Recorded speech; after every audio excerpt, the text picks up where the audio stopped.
So sesshin is a kind of ritual that we make together. It's like a co-created theater of sacredness. And it's composed of shared intent and passion and vision and challenges and awareness. And sesshin is one moment that doesn't move. Sesshin is nowness. Sesshin is a ritual of non-ordinary relationship to life. Humans have always had ways of shifting out of the ordinary way of seeing and being in life, every culture.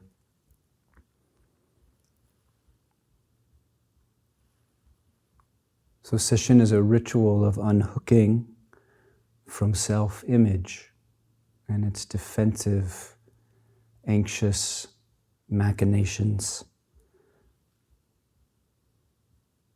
It's a ritual of unhooking from the forward-leaning selves and the backward-looking selves, so that in that opening, the Dharma can dawn.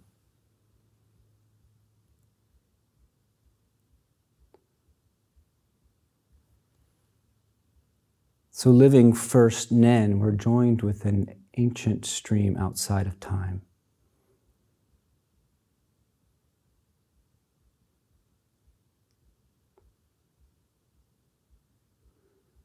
Mustering a big, bright, round awareness, harmonizing with the flow of change, inhabiting the texture of being, seeing with moon eyes and sun eyes instead of the ordinary eyes, drinking bright space, swallowing the room, doing nothing, or letting nothing do you. All of this has intrinsic value.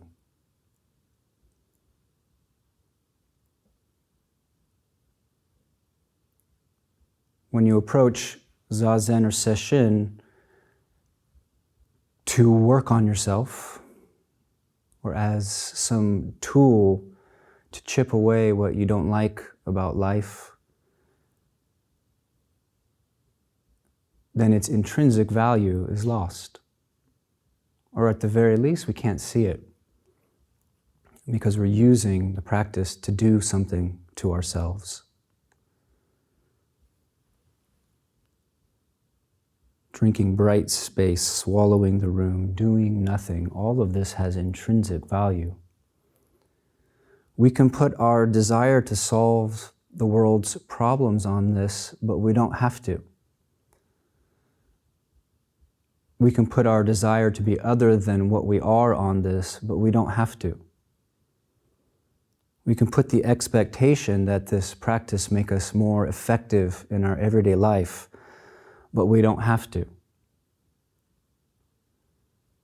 And as for suffering, being first Nen, isn't it hard to say what that even is? Or being first Nen, isn't it hard to say where suffering is in that moment?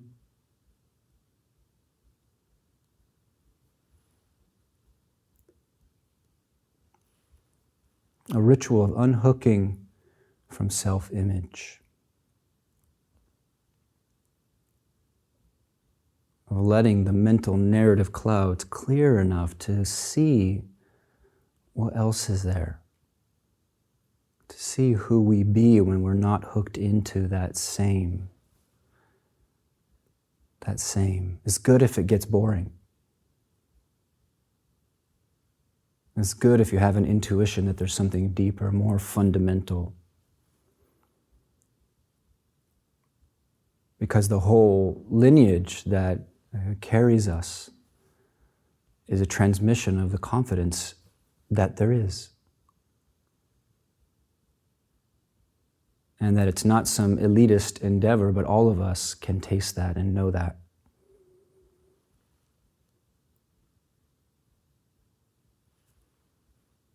So mustering a big, bright, round awareness, inhabiting the texture of being. Sesshin can be like this. One period of Zazen can be like this.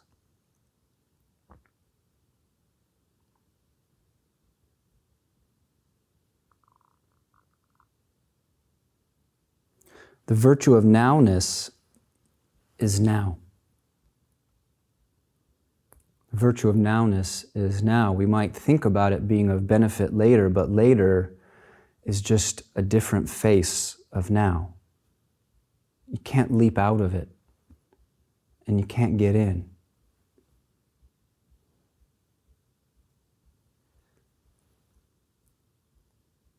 So this week, each talk will center on what I'm calling a meditation virtue. And yesterday I did basicness, and I said that it's cool for a Zen person to be basic. And today what came to mind is tenderness. Here's a poem by Rumi.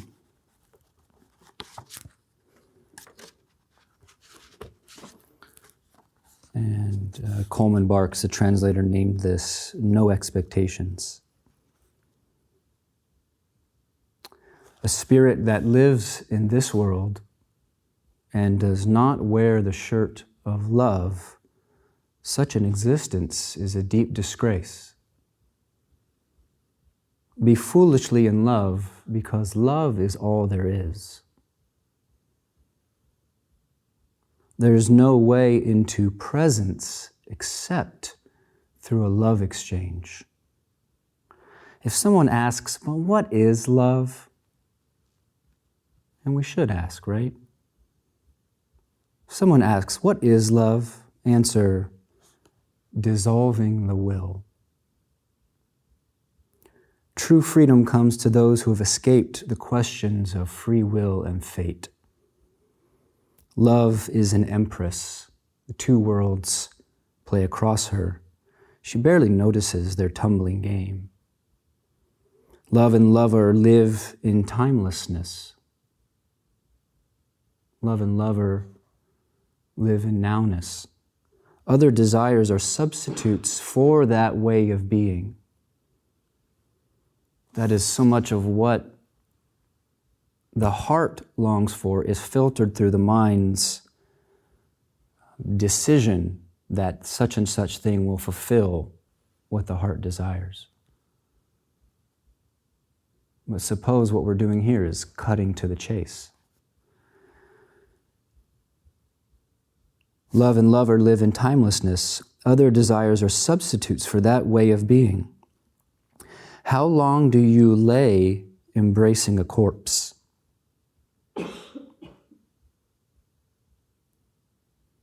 How much of the past do we drag around with us?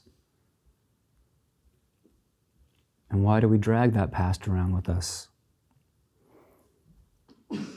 How long do you lay embracing a corpse? Love rather the spirit which cannot be held. There's a good koan. Love the spirit which cannot be held. Rumi says, anything born in spring dies in the fall, but love is not seasonal. With wine pressed from grapes, expect a hangover.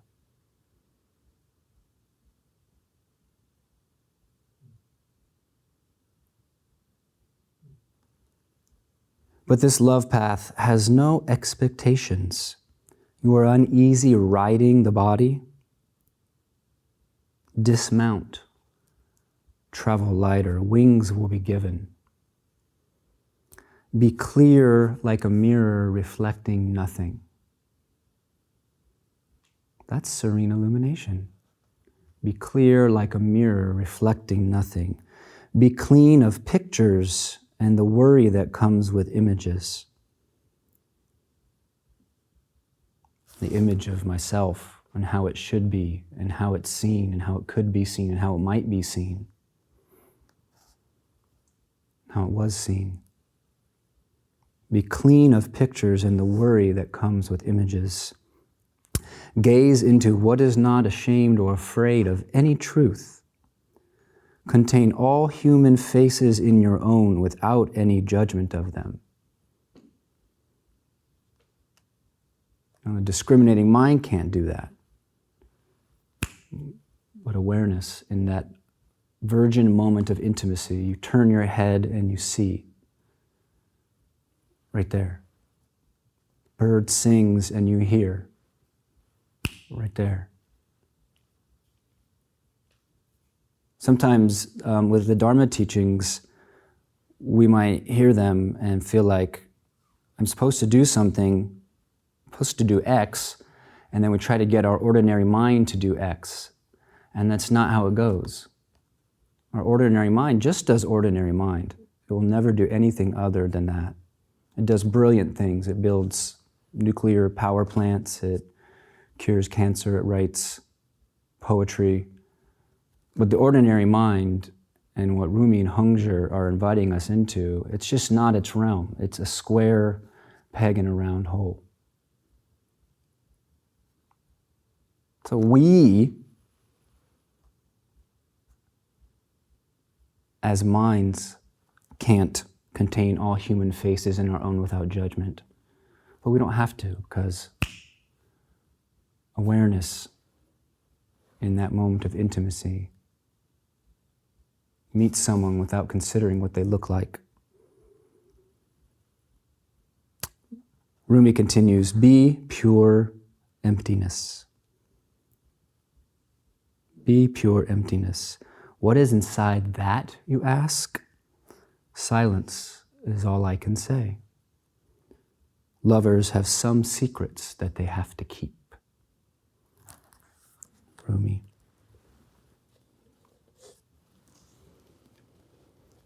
So I want to talk a little bit about tenderness. And as I look out, I feel that I'm preaching to the choir, which is a good thing. Heart disease is the leading cause of death. And there are many kinds of death. In the texts, generally, when it says mind, it's, if we were to really unpack that, it's heart-mind. It's heart-mind. You might find as you go deeper in your practice that things happen in your heart, not necessarily even emotional. Energies starts to hum, or aches you're unaccustomed to. Heart-mind opens and something is going on. I think we can read these Zen texts and they're very moon-like. They love images like the wind blowing through the mountain valley, and the empty cave has a hollow dragon and moonlight ripples on the surface of the silver fork, or whatever it is, depends on text you're reading. And you might get a sense that this is some kind of impersonal, detached thing. But as you know, as you practice these things, and as you meet people who have practiced these things for a long time, they're very heartfelt. They're very sincere. They feel deeply. Zen people don't have a reputation for being super juicy and sentimental. Maybe not a bad thing.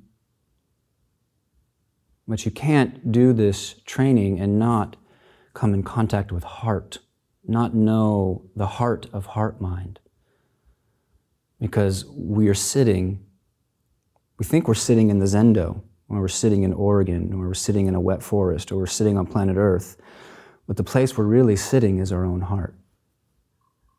The place we're always sitting is our own heart.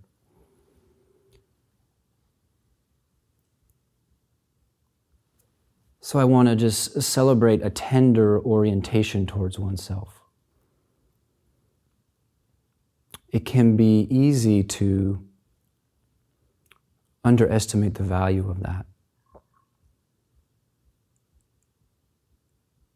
There can be hardnesses, places of fixity that aren't going to soften because we take a chisel to them, because we concentrate harder, because we deny ourselves sleep or food or fill in the blank. It's tenderness. It's extending one's heart throughout one's own body. Actually, I invite you to try something right now. Feel your heart. You don't have to touch it. I like to. And some people say, I can't feel my heart, and that's really good information right there, just to know that I don't know what you mean. People say, I don't know what you mean when you say my heart. That's okay. Feel your heart. And really feel it from the inside. And then feel your whole body as heart.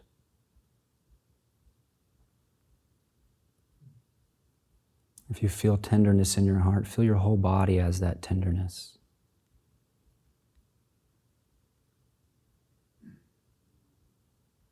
And then feel the whole moment as that tenderness.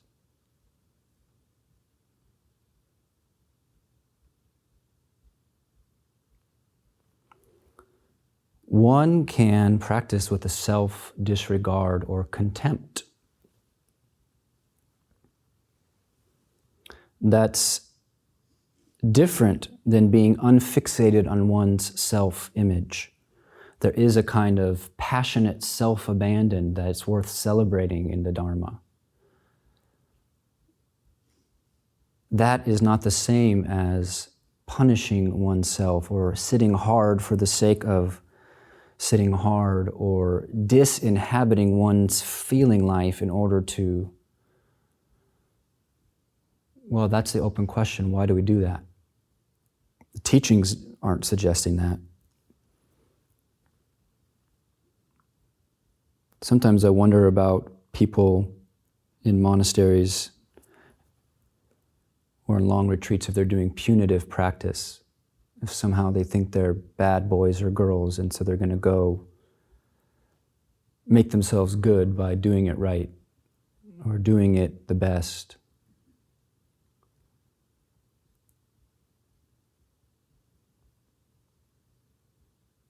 And all of these things that we encounter, they'll undo themselves. We just want to become aware of them. It's not like there are these people out there who have it wrong and we're the in-group and we're kind of going to do the practice without falling into mistakes. It's just not like that, I'm afraid.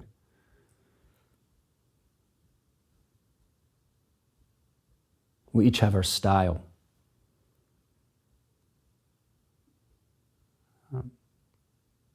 Wherever we go, we breathe in our own fragrance.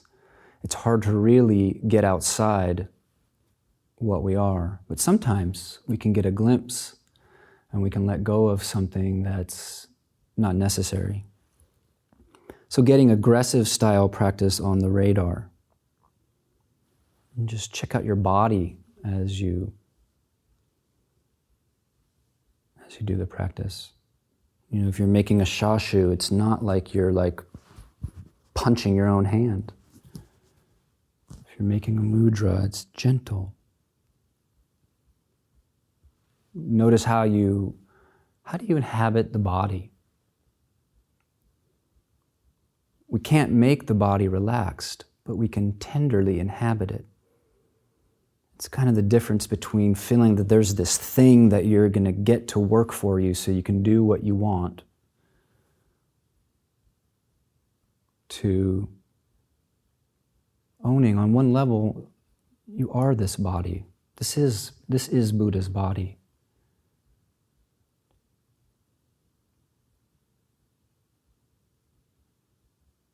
So to be in it with, maybe gentleness is a good word.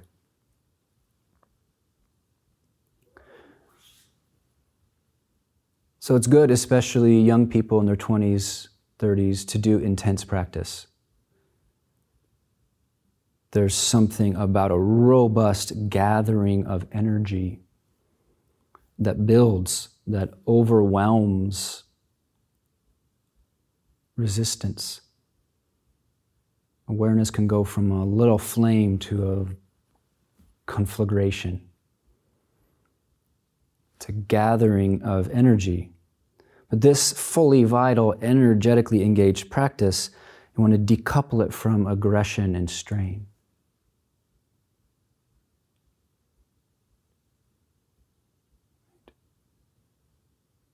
Intensity is not aggression, and passion is not self-loathing. In other words, let's go about this the whole time in the spirit of love. Let's let love and awareness not be two different things. Whatever those things are, anyway.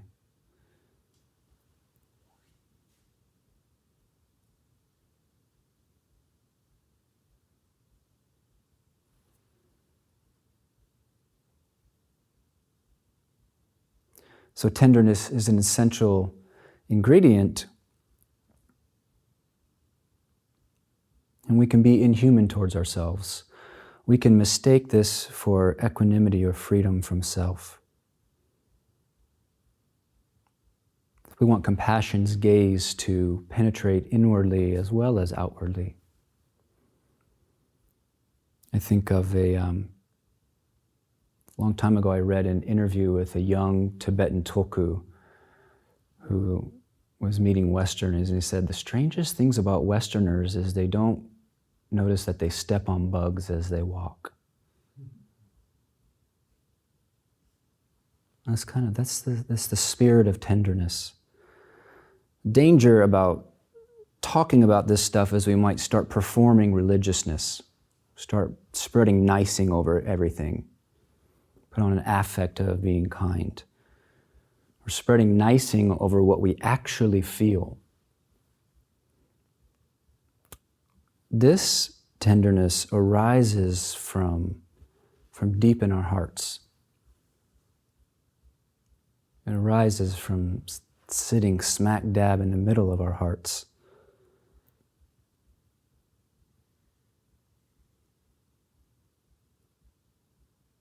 This tenderness arises from simply meeting the human situation. Sesshin is a ritual of intimate encounter with ourselves.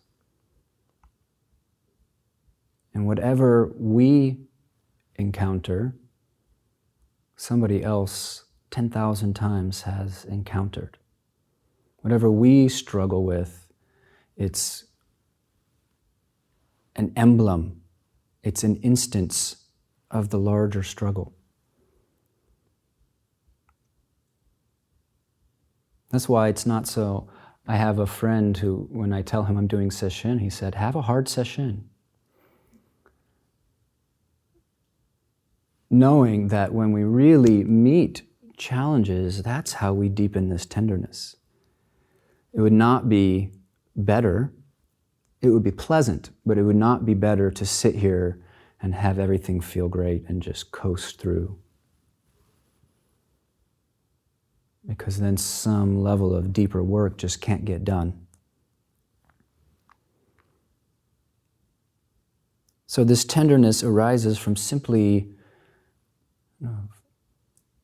openly meeting our human situation. Who said we were supposed to know how to practice?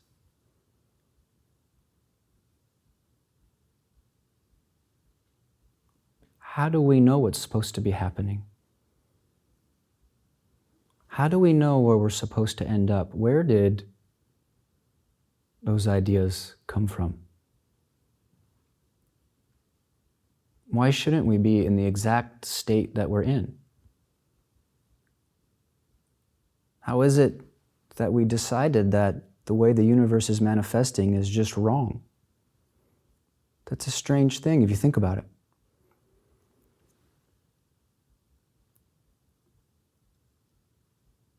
I'm going to do a practice, and you can follow along with me if you like. And you have to do this sincerely for it to be meaningful anyway. I call it the I don't know practice. And you just say out loud, in all honesty, I don't know how my practice is going. I don't know how my practice is going. You can try any version of that. I don't know that what I'm experiencing is the wrong thing.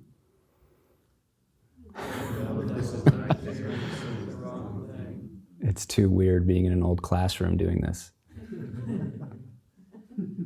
But I want to encourage you to try this. Now, if you just say it rotely, that's useless. But if you say it from the truth of it, it can dislodge something that's good to dislodge. I don't know if I'm giving a good talk or a bad talk. I don't need to know.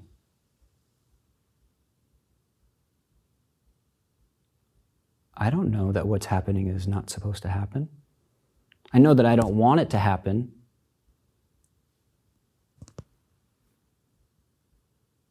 I don't know. Oh, there's so much fresh air in that. I don't know. Just say it and rest in the silence that follows it. I don't know.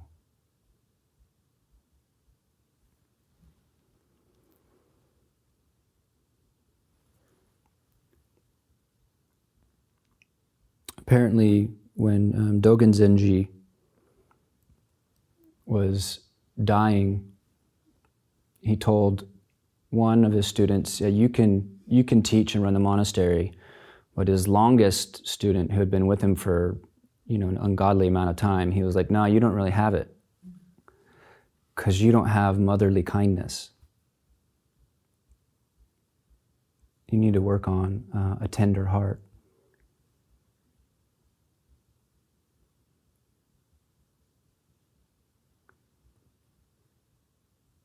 For some people, it will be helpful when you encounter an upsurge of an anxious part of you, or an irritated part of you, or a confused part of you, not to simply view it as impermanent energy, which is good when it's good, but to take a moment and be like, okay, sweetheart, I know you're afraid. I know you're bored of sitting here. I know all you can think about is that cookie. Okay, I feel you. You read about sentient beings and you think it's talking about just people out there. But there are innumerable beings in here. Whitman said it, Dogen said it, I believe it.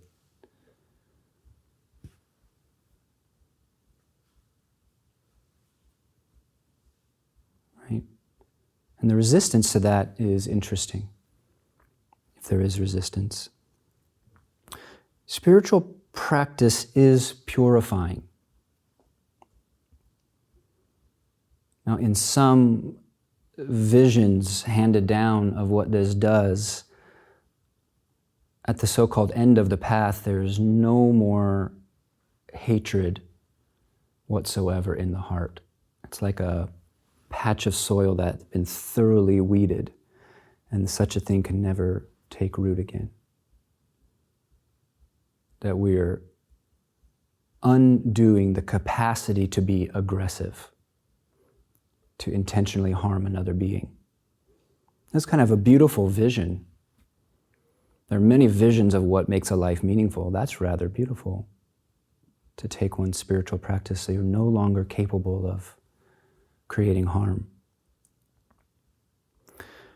But the purification that happens with spiritual practice means we have to own the anger that is there. We have to own the hatred we do have that surges up, that we're capable of. We have to own it before we can just let it be in spaciousness.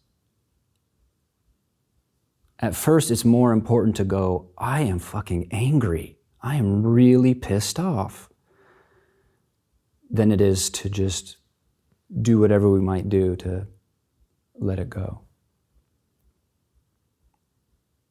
We have to own everything that's in the heart. If you own it, then you can not own it. It can just be something that touches on the altar of space. But you have to own it first. To not know it is dangerous. So when these things come up for us, it's part of the process of being cooked. It's part of the alchemy. To not know it is dangerous, just as to not know our capacity for tenderness is dangerous. Maybe both are the heart's disease.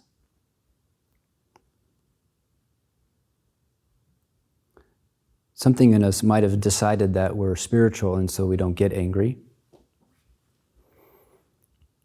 And just to say that anger and hatred are not aggression. Aggression is acting out our anger, acting our hatred upon someone or something. We disavow aggression to the best of our ability.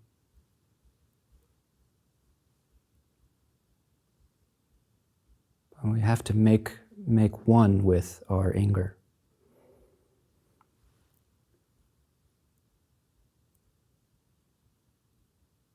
The old koan says, "What is it to spend long hours on the sitting platform?" And the master said, "Sitting long, getting tired." Actually, I think it was the student asked, "What is the deep truth of all the Buddhas?" And the master said, "Sitting long, getting tired." Easy to take that one at only face value.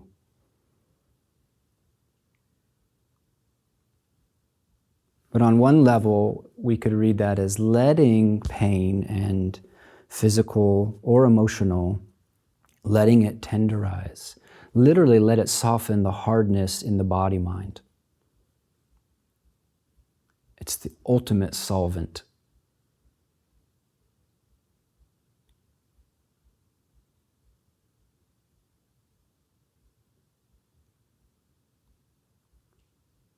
Letting it tenderize, letting it universalize. Because my anger or despair or boredom, I'm not special in that. Here I am smack dab in the human condition, facing it head on.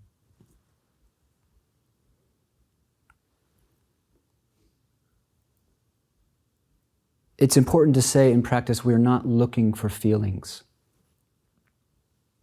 We're not sitting down trying to have an emotional experience or hoping that something comes up. That's just hope. We want our practice to be full spectrum enough that we inhabit what's there, not looking for it, but inhabit what's actually there.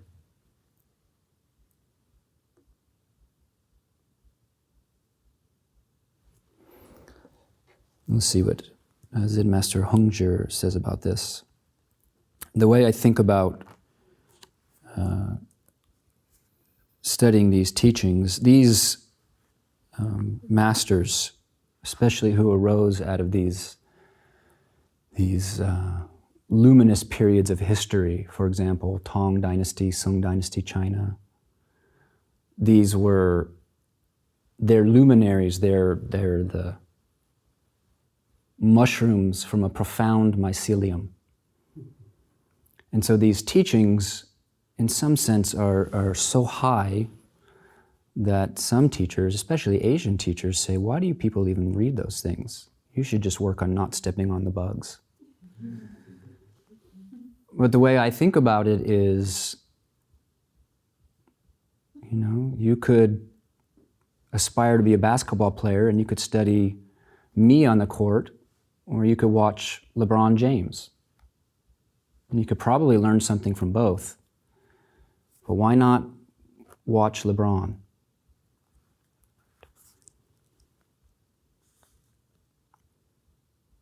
So this is Zen Master Hongzhi. Apparently, I think this is really cool. He would just sit somewhere like this and someone would come up to him and say, "What's meditation?" And then this stuff would come out of the mouth. Just like that. So this section is titled non-interference in the matter of oneness. Now that's a mouthful, though I want to say the word non-interference is very good. That's a very, that's an exacting practice instruction. Better than equanimity or non-reactivity. Non-interference. Don't mess with stuff that comes up. Let each texture just present itself, because it will. Let it free itself, because it will. It's all like a drawing on water. So just that non-interference, maybe that's enough. So Hongzhi said, the matter of oneness cannot be learned at all. Can't get it from a book. The matter of oneness cannot be learned at all. The essence is to empty and open out body and mind as expansive as the great emptiness of space. Now don't think Battlestar Galactica. That's right here. We're sitting in the vast sky. We're sitting in that great emptiness of space. If you don't believe it, you don't believe it. But if you open to it, it will prove itself. The essence is to empty and open out body and mind as expansive as the great emptiness of space. When it says empty, it's to see that everything is a liveliness. For capital A awareness, there are no things. There are just moments appearing and disappearing. We empty it out by letting it be lively, giving it the room to breathe. The essence is to empty and open out body and mind as expansive as the great emptiness of space. Naturally, in the entire territory, all is satisfied.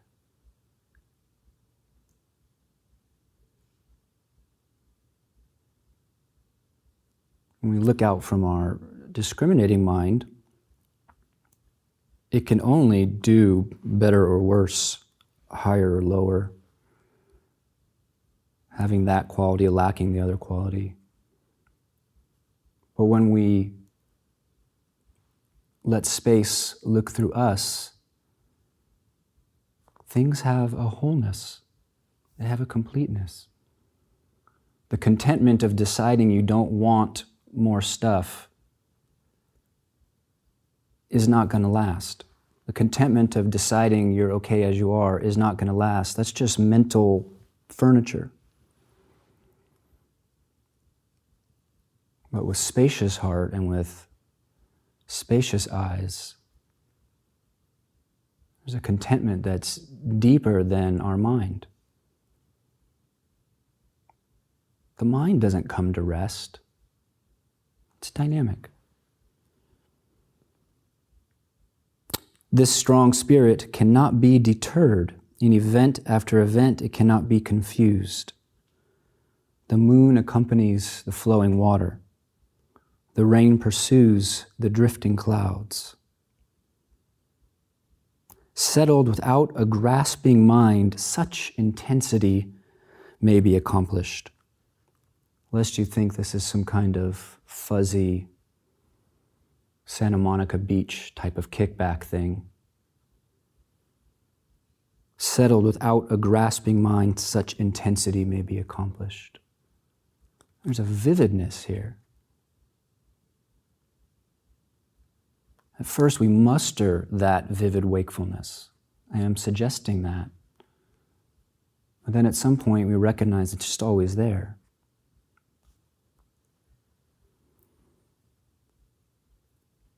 Hongzhi continues, only do not let yourself interfere with things, and certainly nothing will interfere with you.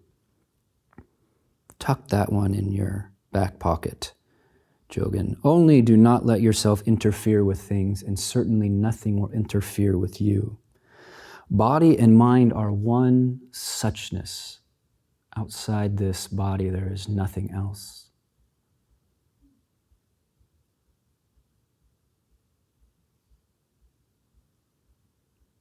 the same substance and the same function, one nature and one form, all faculties and all object dusts are instantly transcendent. So it is said, the sage is without self, and yet nothing is not herself. That's a guidepost. The sage is without self, and yet nothing is not herself. Whatever appears is instantly understood, and you know how to gather it up or how to let it go. That is, you know how to engage with it or just let it flow by. Whatever appears is instantly understood. You don't have to think about the person's appearance. Because awareness is intimate. Mind, in the deeper sense, is not something that travels from point A to point B. It's a single body. It's intimate. Whatever appears is instantly understood, and you know how to gather it up or how to let it go. Be a white ox in the open field. That meant something to our ancient Chinese brethren, to be a white ox. I would say, be a cat basking in a sunbeam. Whatever happens, nothing can drive him away.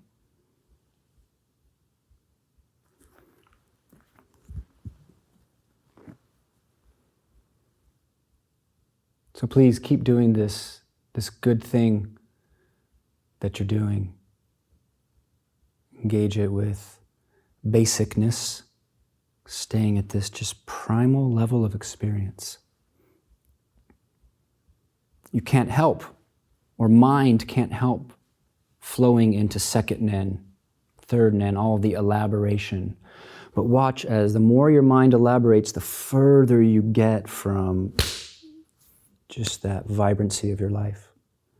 And when you return there, recognize the relief.